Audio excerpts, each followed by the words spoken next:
Hello. And your voice is breaking. Yeah, now it's coming. Okay, ma'am, I'm audible now. Yes. Okay. So, the topic which I'm going to present today, first of all, the very good afternoon to everyone. The topic which I'm going to present today is Living with Contradiction by Alison Mary Jagger.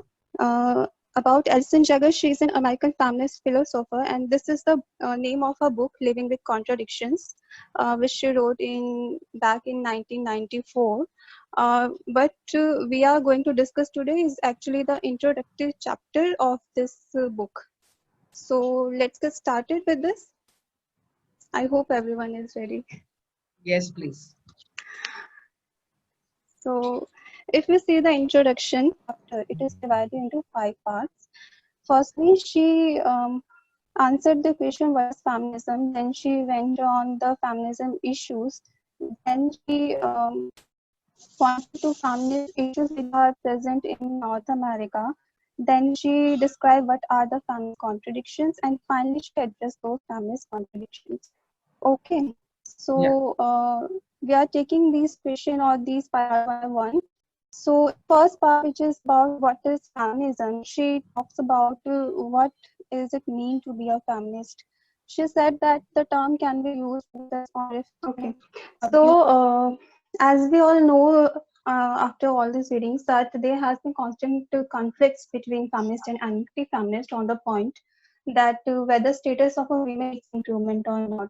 But actually, at the end of the day, she, rather than exploring these conflicts between feminist and anti-feminist, she talked about the conflicts that occurred within Western feminists, and that too Honey, primarily honey, North honey, America honey, feminists. honey, honey.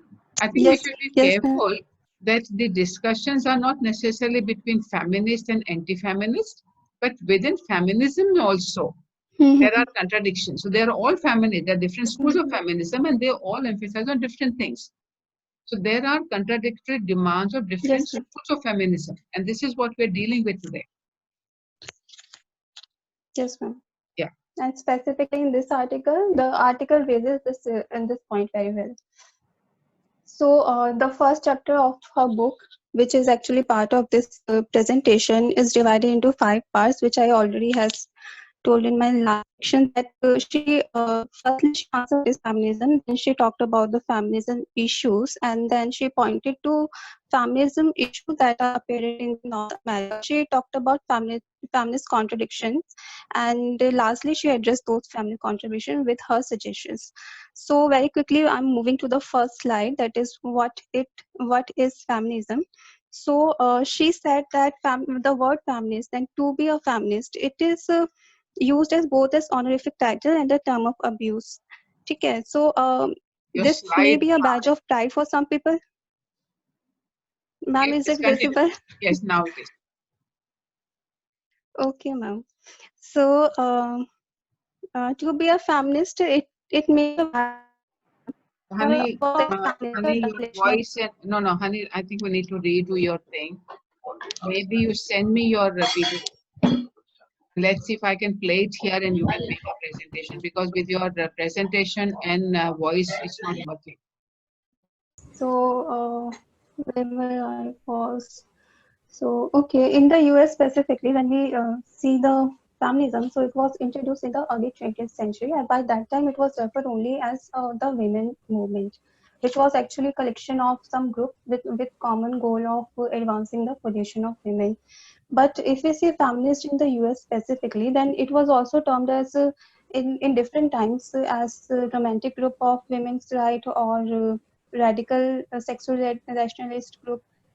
So all of them also, although they have the same goal of advancing the position of women, but their perspective of saying the things was different. So what they did, so they settled with a working definition of feminism, which was acceptable by all, according to which feminism is feminism identifies the feminism with the various social movements dedicating to ending the subordination of women. People, whether they are male or female, and they count. as feminists, if they are sincerely committed to this goal, it doesn't matter how they achieve it. So if we see this definition, this is a broad definition which only speaks about the ultimate goal. It doesn't budge into who are feminists or what can be the means to achieve these things. Ma'am, can you please move this slide? Yeah.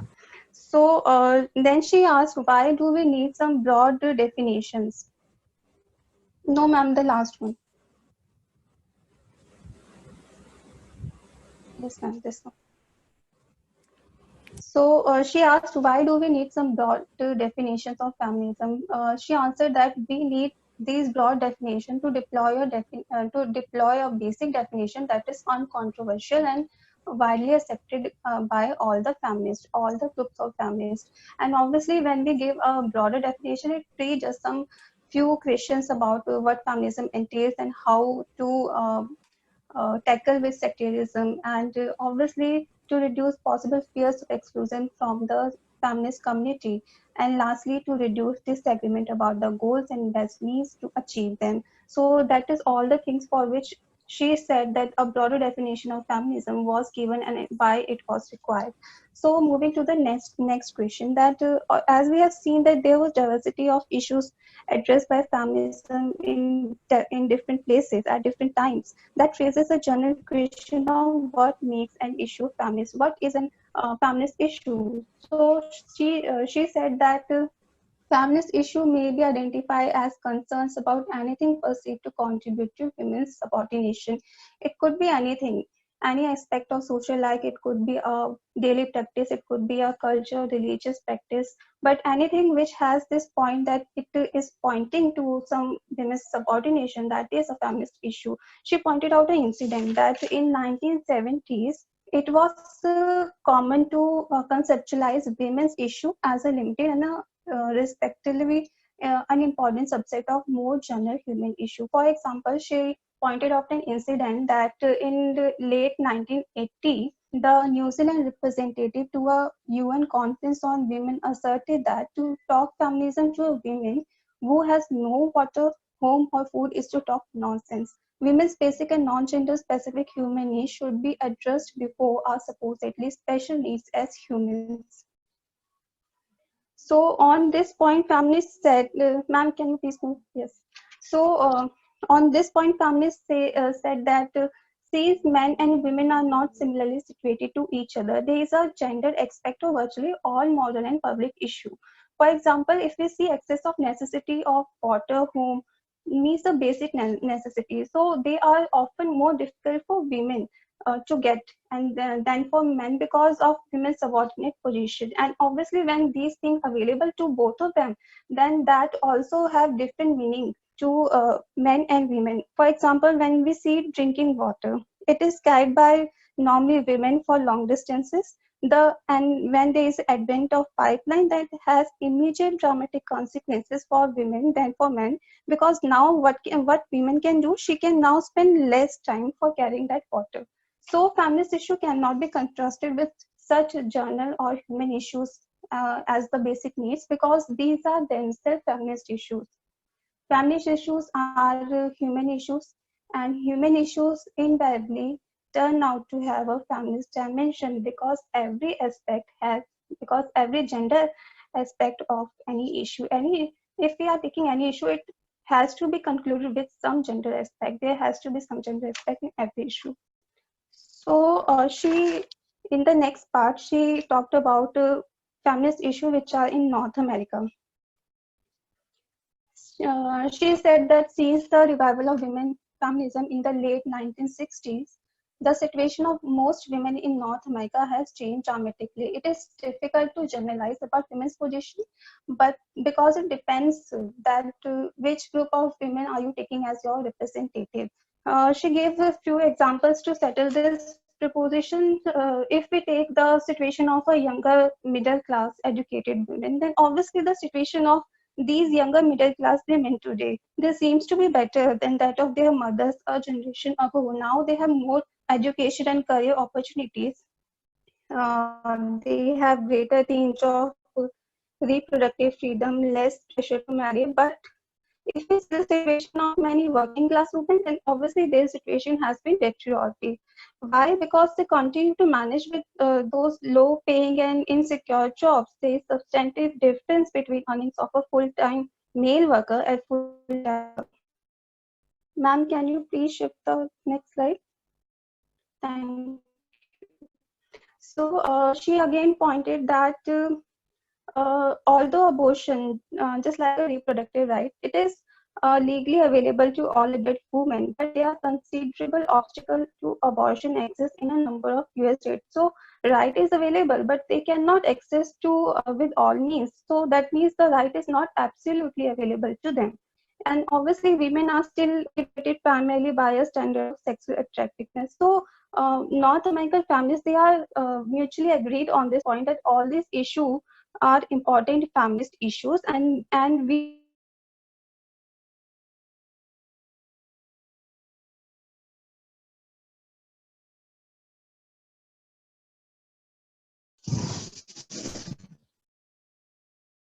should not Ma'am, can you please move the next slide? I think I lost connection between.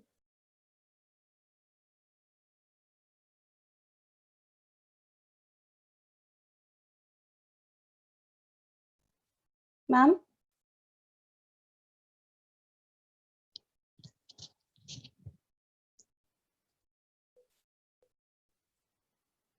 am I audible to anyone? Yes, you are. Yes, you are. Okay. You are. There was somebody at the gate, so I muted my mic. Oh, okay, ma'am. Sorry.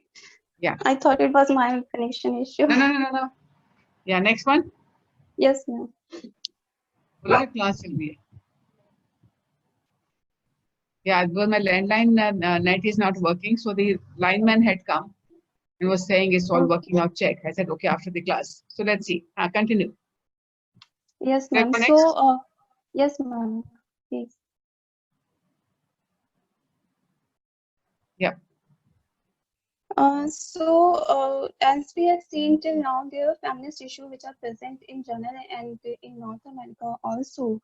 So, why does some issues actually arose more controversy among feminists, and which actually led us to the next part of her article, or I can say chapter, introductory chapter, in which she talked about feminist contradiction. What are the main issues on which feminists contradict with each other points? And she pointed out some points, and I just have summarized them. The first would be the issues of individual choice. As we all know, as individuals, we have different choices. She gave example of public policy and personal practices affecting women.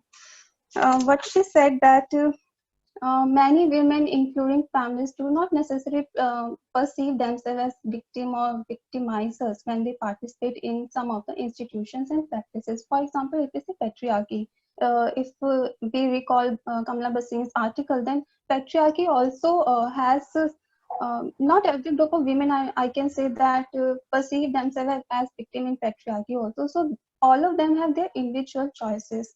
Second would be the procreative and sexual issues, which always have been prominent among feminists, and it is also to be expected that many feminists should experience contradictory feeling about this issue. For which she gave an example, which is very interesting, that if we take issue of pornography, that certainly involves element of sexuality, but it also seems to set concern of women's welfare against respect for freedom of expression. Now, if we see this example, there are two elements. One is sexuality and one is freedom of expression. Now, both these values have good reason for endorsing by a feminist. So these are some issue which she has also pointed in the last, that there is issues of individual choice, that which thing you are taking as objection and which thing you are not taking as objection. Now, moving to the next point, which is policies and practices. She said that these are also likely to become controversial among feminists when they affect different group of women differently, for which she gave example of surrogacy. She said that in surrogacy, there are basically two women. One is who is hiring and one is surrogate mother. So the woman who is hiring, she is likely to be a wealthy woman, or she must be married to a wealthy man. And on the other hand, the surrogate mother, she is likely to be the poor man. she is likely to be poor. Now, if we take this instance in a racist society, and if we are assuming that the women who is hiring, she is a white and she is unlikely to employ women of other color as surrogates, so there is a racial dimension to this issue. So these policy and practices have implication on people, but that doesn't mean that if one group of women is affected in a way, then next group of women is not affected, it is actually affected the same as the first group. So there is diversity. So this controversy or these difficult choices, the experience of confronting such difficult choices, and the sense that that any consequent action is likely to have some feminist objection, this has led feminists to coin the phrase living with contradictions, because we cannot leave one argument by taking another. We have to live with this contradiction for better understanding of the topic. Which also let us move to the last section of this presentation, that means addressing feminist contradiction. So she pointed that there are some 3 or 4 main reasons on which the feminists actually contradict. First of all, if we take example of general moral principle, I believe all of you must have understanding of this term, that general moral principle are some principle like when you say that don't steal something, don't kill anybody, don't break a promise. These are all called general moral principle, which are typically formulated at a high level of abstraction, and consequently they leave much more room for individual discretion. Practical moral and political issues cannot be resolved through the simple application of general moral principle, as we see in our IPC or constitution also, that individual discretion is always required to determine which principle should take precedence over other. If we take example that there are 2 moral principles, first is don't steal and second is don't kill, and the person is even to make a choice between them, then obviously being a reasonable man, he must be choosing don't steal. But if we're saying that he has to obey both of them, so obviously he has to be contradicted in any of them. I hope I make sense with this.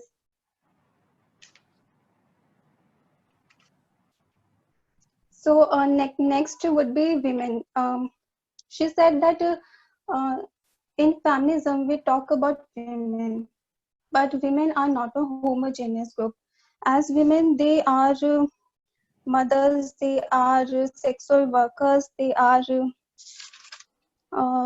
divorced, they are bisexual, lesbian, homosexual, celibate. There are variety of groups which we can uh, clubbed into this phrase women. So what is good or bad for one group of women may not be good or bad for the another. The ways in which women are subordinated, that too vary qualitatively as well as quantitatively for each of these groups. There is no uncontroversial criteria for ranking the oppression which is suffered by different groups of women, because all belong to different groups. So there cannot be a single criteria for judging one group and another. Now, if we move to next, so she said that just as most human issues are simultaneously feminist issues, so issues that are feminist, they are themselves unlikely to be exclusively feminist. Why? She gave an example that if we are taking the concerns about wages of women, women migrant workers specifically in agriculture, then that clearly overlap with concerns about wages of their male co-workers. Because hello. Yeah, continue. Oh, ma'am, I just lost connection in between. Sorry. So, thus, committing ourselves to ending the subordination of women requires us to challenge various injustice that affects men also. As we have talked in the first part of this lecture in the Pateman article, that we have to see other perspectives also, that we cannot just look at the women perspective and just avoid all others, because we are living in a society and there are multiple groups. So we have to see what is the possible outcome while taking the what I can say, while taking the while taking best interest to all of, by justifying the best interest to all of these groups. So subordination of women is interconnected with issues of economic justice, racial bias and environmental damage, it inevitably leads us to confront complex multidimensional problems that requires us to balance a variety of values and also to evaluate the claims of variety of groups. So, but if we say this conclusion that then this is a but I can say it is a long-term conclusion, long-term suggestion. I would say that because according to her, subordination of women is because it is interconnected with all other things. So when we are talking about that we have to take care of this thing, that we have to tackle this thing, that subordination of women should not be in our society. So we have to also acknowledge that there are issues of economic justice, racial bias, and environmental damage also. So we have to calculate all concerns, and we cannot just stick to one concern by leaving the others. So what we can do in short term, she said that we must struggle to live as honorably and cheerfully as we can with these contradictions, which actually generated by a pre-feminist world. We have to live with the contradiction because these are going to be present as soon as all of these long-term objectives are not achieved. That's it, ma'am. That's a great presentation. So what are the lessons? What are the lessons we were to summarize? First, extremely sorry, ma'am, for the connection. No, you don't have to be sorry. This is the system only. Nothing personal about it. Then also. No, it worked out perfectly. When once we started, we divided the sharing. There was no cracking of your voice then. So all right, what are the lessons? Everybody else has to answer. What are the basic lessons we are getting from this reading, Alison Jagger? And I'm asking you to reflect on your PhD work to see, can you find any message which is relevant for you? What are the contradictions in your area of work?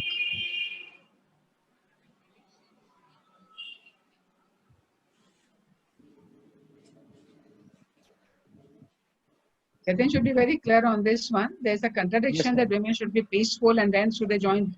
One is whether you allow them to or not. That's a policy question. But even if you do allow women to join, should women join? Ma'am, I believe that we have to, as Alison Jagger said, that we have to keep the contradictions very inviting, and then we have to form up an opinion, because there are a lot of contradictions after I've known this whole discourse about how violence is attributed and how sex determines power and how it basically let women perform in a sphere which demands to be more violent. And also, while I am trying to figure this out, we have to, as I have gathered from this reading, is that we have to keep the contradictions, we have to invite all the contradictions, we have to then pacify with all of them, and also we have to try to formulate where there are some concrete ideologies made on women, that how we have to keep the sphere of violence only to men, because violence demands aggressiveness, because violence can never be equated with women. So we have to also Jatin, look at the other point also, that what are the contradictions in case of armed forces. One moral value is that you need to protect your country. Nation. The other moral value is that you must not kill the other human beings intentionally. Now you need to decide between the two. There are conflicting positions there. So one moral value is that you must not kill any other human being intentionally. And the other one is you must protect your country. So if there's a conflict between these two, we are giving hierarchy to protecting your family, your country, over the value of not killing the other. That's a contradiction. So there will be lots of situations where there are two competing values, two competing moral values. And every individual makes a choice at that point of time. So it is not that you can say that, any number of examples are there. And Mahabharata is writ large with that. And we'll come to that in a minute once we finish our academic conversation here from your subjects. So Kirti, you have a environmental law PhD topic. And the Yes. point which Honey did make was that every human rights issue affects men and women differently. So what is your sense of that statement connected to your area of work? How the environmental issue that you are taking up affects the lives of men and women differently? Does it or does it not? That's the It connection does. we need to make between the reading and the work we are doing.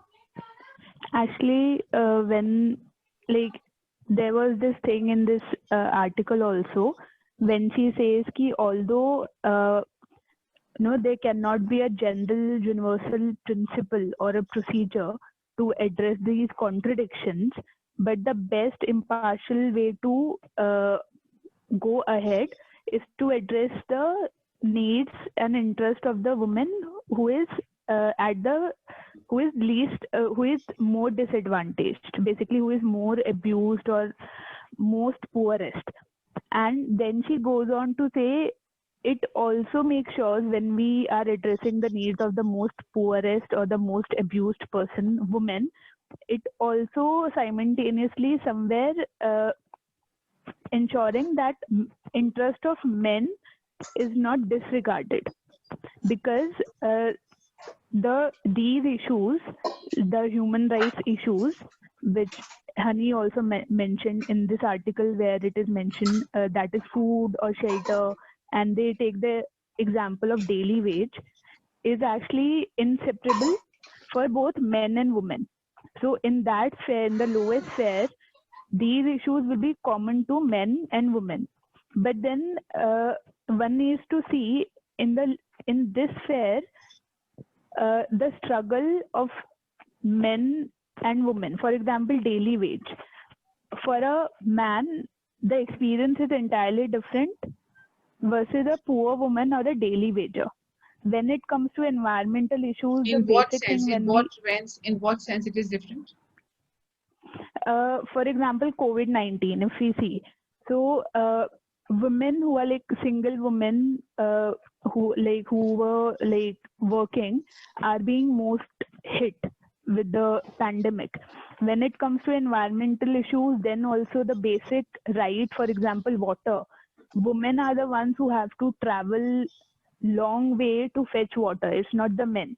So even these basic issues, which Alison Jagger actually at a one point mentioned, is common to both men and women. But one needs to understand, even though the issues are common, but the experiences are very different. For the let us man, go right analysis. Now let's focus on COVID. How has COVID lockdown affected men and women differently? It's an issue for the whole population, but has it affected the men and women differently? And we are not only talking about only the single women. We're talking about women in the families, with families. it has. So what are the ways? Because certain sectors in economy are like unorganized sector. There's majority of women. Actually, why it has affected women more? Because women are, I think I read an article where it is written that 55% of women are engaged in unorganized sector. So for example, women who are working in a parlor, so all the parlors and saloons are closed. So their work is being affected because now they cannot reopen the saloons. So there was this article, because women are more engaged in unorganized sector, and the pandemic has obviously disrupted the unorganized sector more. So inevitably, women are being basically disadvantaged due to this pandemic more. It's just the participation level. Yeah, this is one of the good examples. Any other examples of how women are affected differently in COVID? So, ma'am, I heard this report regarding the rise in the cases of domestic violence cases.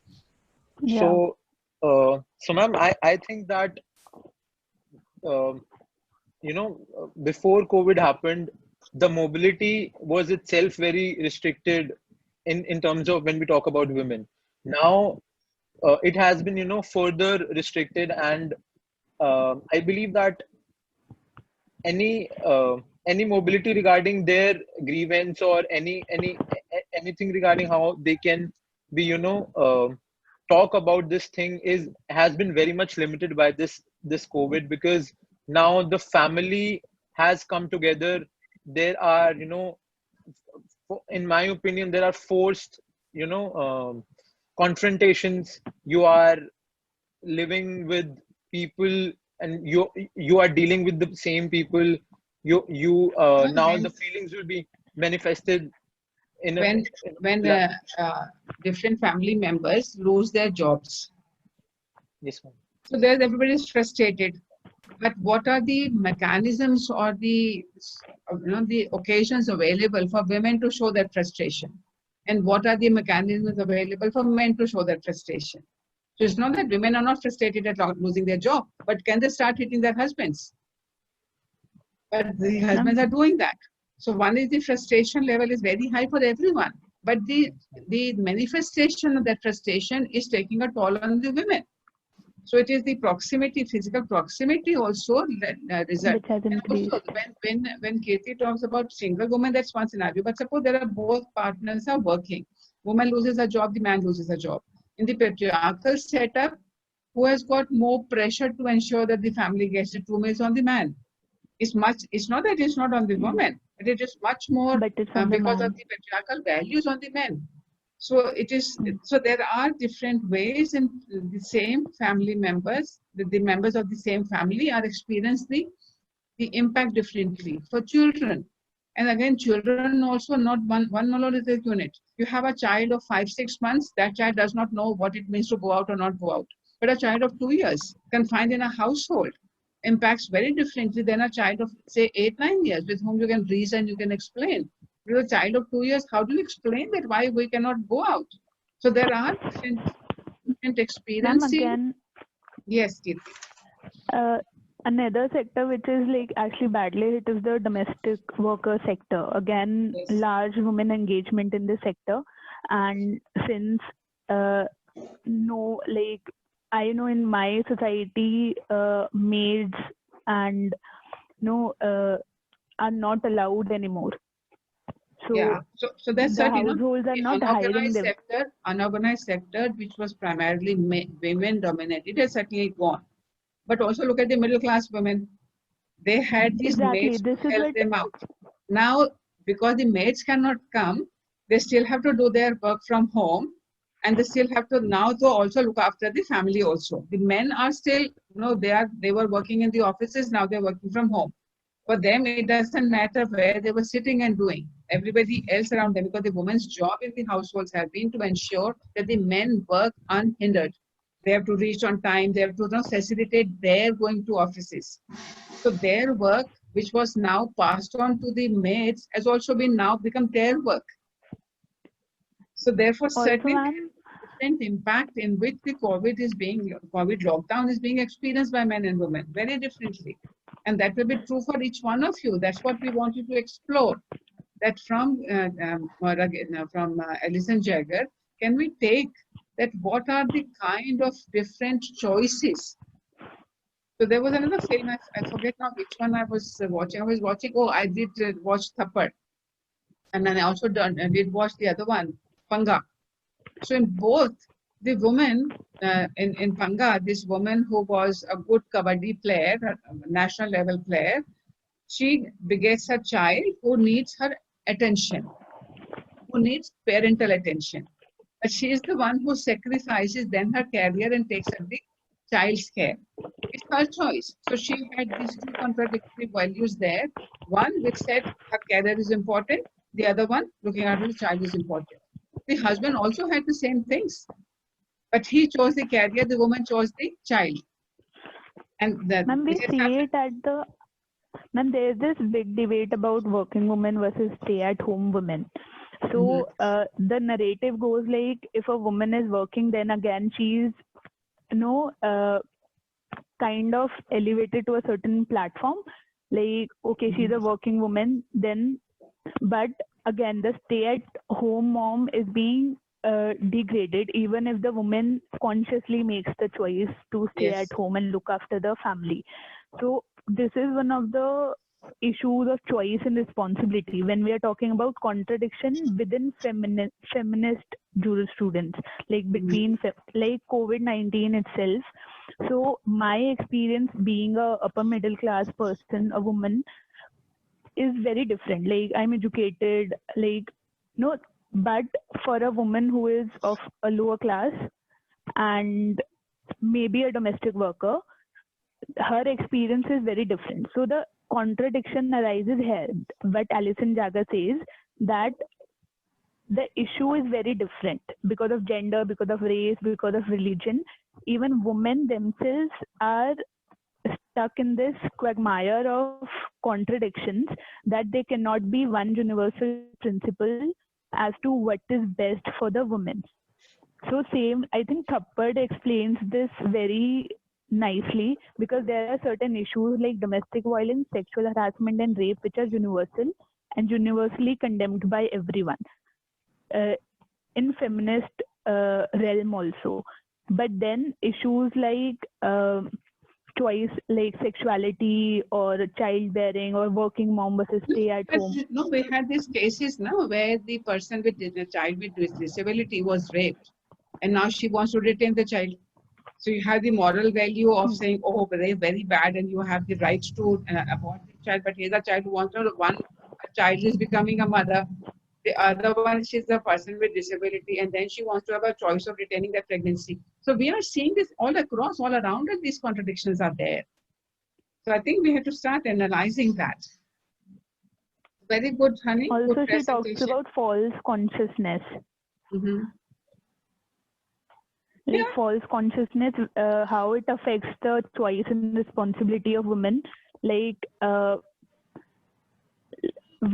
what a female is, like जो उसको experience दिया जाता है बचपन से. Like it's a very small example, but I'll say it. So in my family, from the very beginning, when it comes to clothes, so I normally avoid sleeveless clothes. So right now, when I think about it, mostly it was because the same was discouraged in the family. But now I make a conscious choice of avoiding a sleeveless top. So like that, like it says how patriarchy or how like how the consciousness of the woman itself is molded, and how it can actually affect the choice and choices that a woman makes. Same goes for the hijab debate. When they say we are like, when some women say they are choosing it out of it's choice. their choice. Then there are contradictory narrative. No, it's not exactly your choice. It is a false consciousness which is being fed to you. So if you have seen the interview, it is available on YouTube, of Sunny Leone, by the journalist, a very renowned journalist. I forget his name, not worthy of remembering. Yes. So he tries to, made her to say, I made a wrong choice of having become the porn star.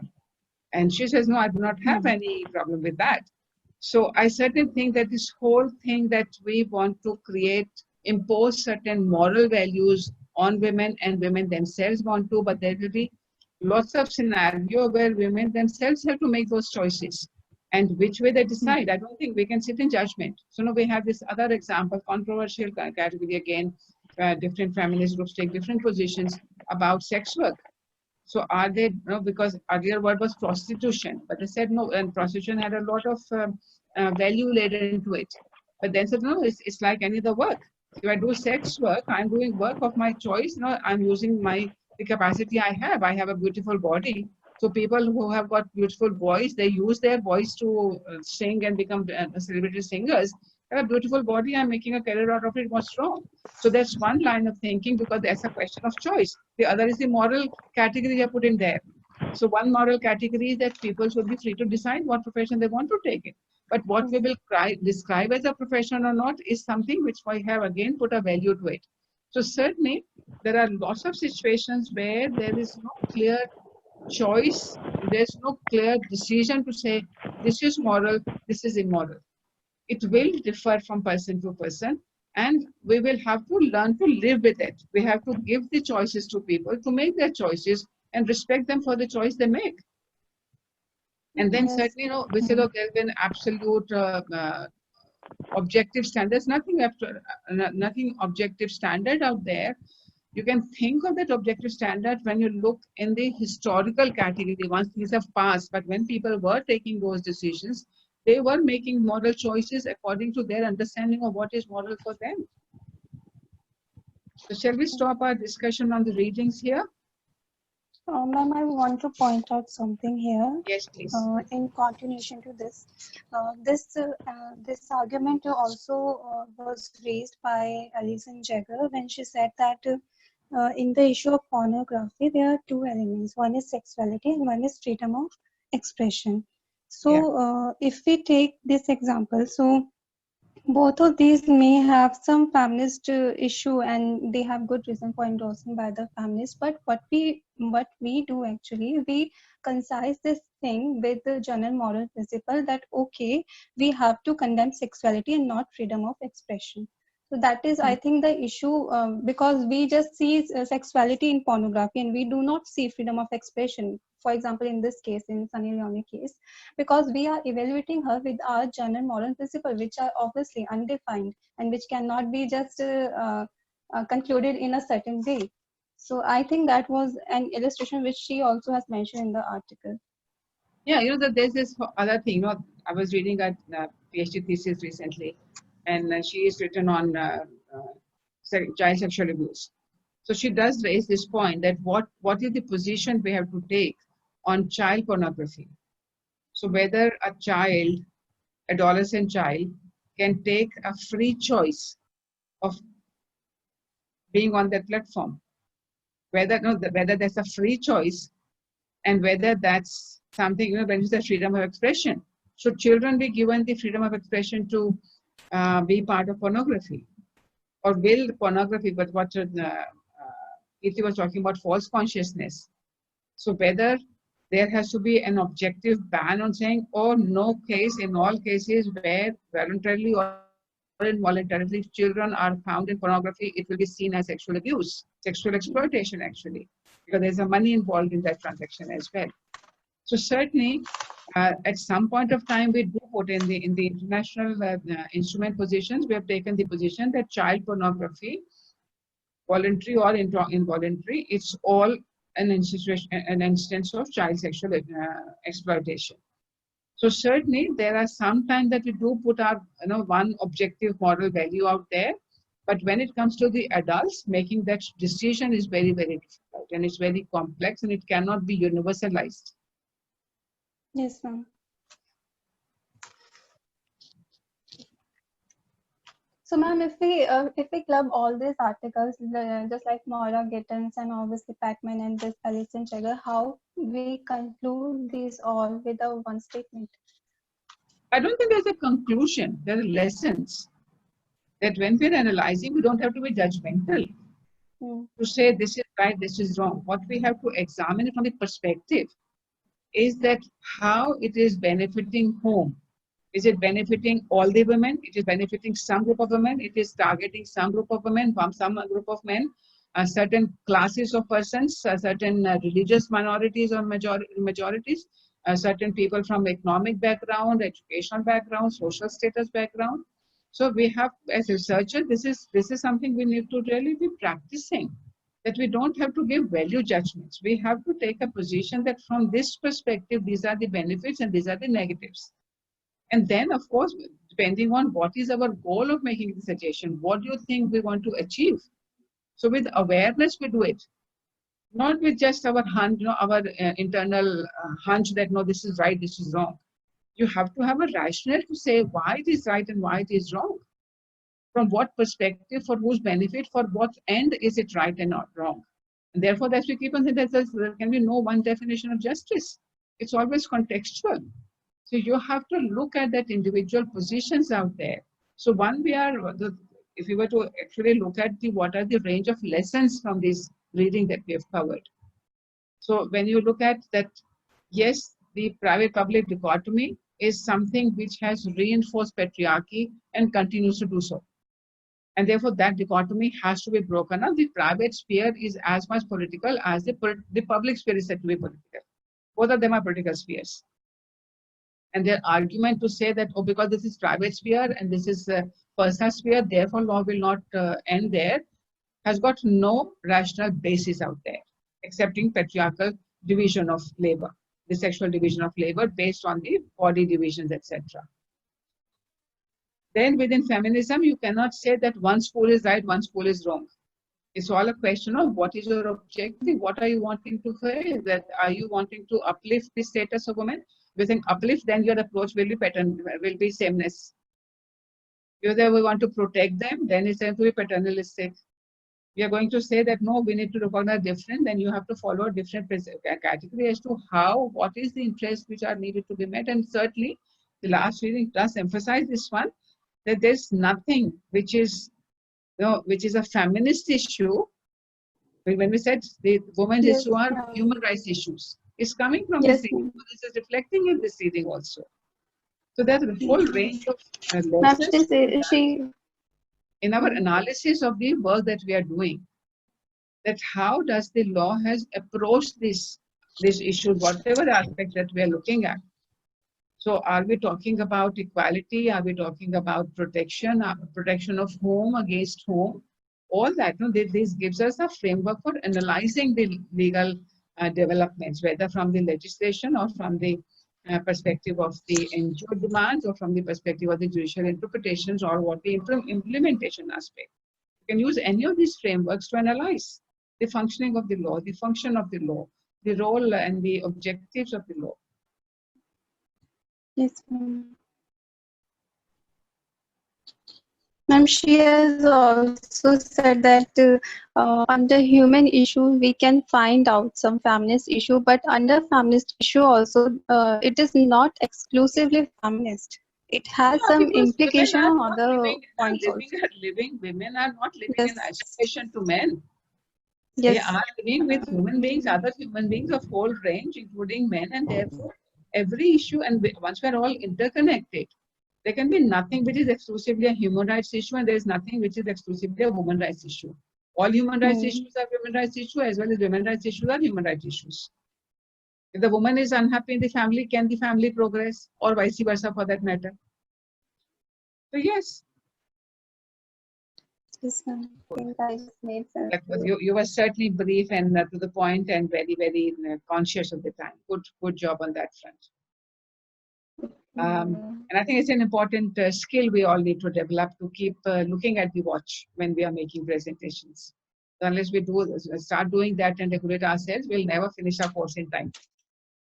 So as teachers, we need to learn that lesson.